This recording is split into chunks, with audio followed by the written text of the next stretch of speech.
சரணம்னா திருவடி, அரவிந்தம்னா தாமரை, சரணாரவிந்தம்னா திருவடி தாமரை.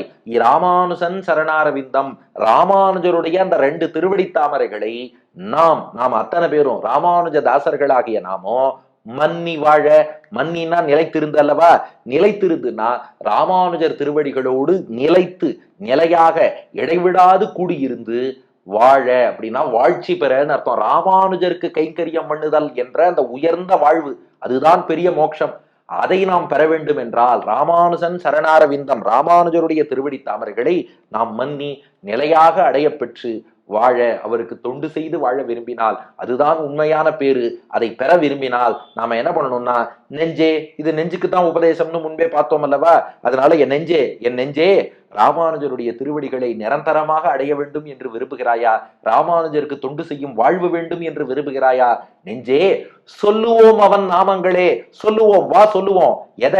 அவன் நாமங்களே. எம்பெருமானார் ராமானுஜருக்கு எத்தனை எத்தனை திருநாமங்கள் இருக்கு, முன்பே பார்த்தோம் அல்லவா. அவர் அவதரித்த போது திருமலை நம்பி இளையாழ்வார்னு திருநாமம் சூட்டினார். அவர் ஊர் பெருமாள் ஆதிகேசவ பெருமாள் பூதபுரீசர்னு திருநாமம் சூட்டினார். பெரிய நம்பி ராமானுஜர் என்ற திருநாமத்தை வழங்கினார். காஞ்சி பேரருளாளன் எதிராஜர் என்ற திருநாமத்தை வழங்கினார். ஸ்ரீரங்க நம்பெருமாள் உடையவர் என்ற திருநாமத்தை வழங்கினார். ஆழ்வார் திருவரங்க பெருமாள் அரையர் லக்ஷ்மணமுனி என்ற திருநாமத்தை வழங்கினார். திருமாலை ஆண்டான் சடகோபன் பொன்னடி என்ற திருநாமத்தை வழங்கினார்.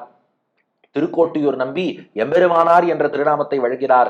ஆண்டாள் நாச்சியார் நம் கோயில் அண்ணன் என்ற திருநாமத்தை வழங்கினாள். கோதாகிரஜர் என்ற திருநாமத்தை வழங்கினாள். பொதுமக்கள் அவரை திருப்பாவை ஜீயர் என்று அழைத்தார்கள். திருமலையப்பன், அப்பனுக்கு சங்காழி அளித்த பெருமான், தேசிகேந்திரர் உள்ளிட்ட திருநாமங்களை அளித்தார். காஷ்மீர் சாரதா பீட்டத்துல சரஸ்வதி தேவி ஸ்ரீபாஷ்யக்காரர் என்று பட்டம் அளித்தாள். அப்ப எத்தனை எத்தனை திருநாமங்கள் இருக்கு. அதனாலதான் நாமமே இல்ல, சொல்லுவோம் அவன் நாமங்களே. இப்படி ராமானுஜருடைய நாமங்களை நாம் இடைவிடாது சொல்லிக்கொண்டே இருப்போம். அப்படி சொல்லிக்கொண்டே இருப்பதுதான் நிரந்தரமாக ராமானுஜர் திருவடிகளை அடைந்து அந்த மோட்சத்துல வைகுண்டத்துல ராமானுஜர் திருவடிகளை அடைஞ்சு தொண்டு செய்யணும்னு விரும்பினா ராமானுஜருடைய நாமங்களை சங்கீர்த்தனம் பண்ணுங்கள் என்கிறார் திருவரங்க தமுதனார். அதுதான் பாசுரத்தின் சாரம்.